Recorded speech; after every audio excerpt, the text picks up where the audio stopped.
J'ai réalisé ce bilan de compétences car j'étais rendue à un moment de ma vie où je me questionnais sur ma vie professionnelle. Je sortais d'une formation infirmière qui ne s'est pas bien passée sur la fin de la formation. J'ai un stage en fait qui s'est mal passé et qui a entraîné un burn-out. J'ai travaillé par la suite en tant qu'aide-soignante pendant plus d'1 an et cette année-là, ça m'a permis de réfléchir sur ce que je souhaitais dans ma vie professionnelle. Dans cette année-là, j'ai été suivie par une psychologue qui, justement, c'est elle qui m'a parlé en fait de réaliser un bilan de compétences.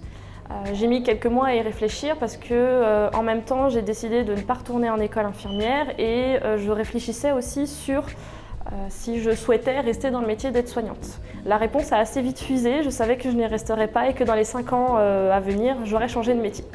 Donc j'ai réalisé ce bilan de compétences pour me réorienter. J'ai choisi de faire un bilan de compétences parce qu'au bout d'une quinzaine d'années dans mon métier actuel, j'avais besoin de faire le point sur mes compétences, savoir ce que j'étais capable de faire ou pas. Donc le bilan de compétences était le bon moyen. J'ai choisi le CNAM parce que le feeling est passé tout de suite avec la conseillère que j'ai rencontrée. J'ai rencontré d'autres personnes de d'autres organismes, mais je n'ai pas eu le même feeling avec les autres personnes. Le bilan, c'était vraiment un très bon moment, un temps qui m'a permis de prendre du recul, de m'arrêter, d'avoir un temps long, ce qui est précieux pour réfléchir à son métier, à comment on l'exerce et plus généralement à son rythme de vie.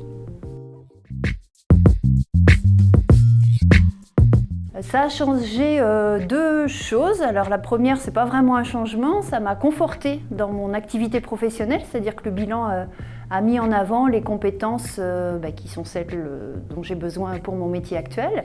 Et puis le véritable changement, c'est que ça m'a permis de repérer tout un pan de compétences que je n'utilise pas dans mon métier, mais que je pouvais utiliser plutôt à titre, on va dire, de loisir, hors cadre professionnel, pour en faire quelque chose. Aujourd'hui, je suis chef d'entreprise et artiste peintre décoratrice d'une entreprise qui s'appelle La Magie des Pinceaux, sur l'Herbergement à côté de Montaigu. J'ai développé un site qui s'appelle La Pichenette.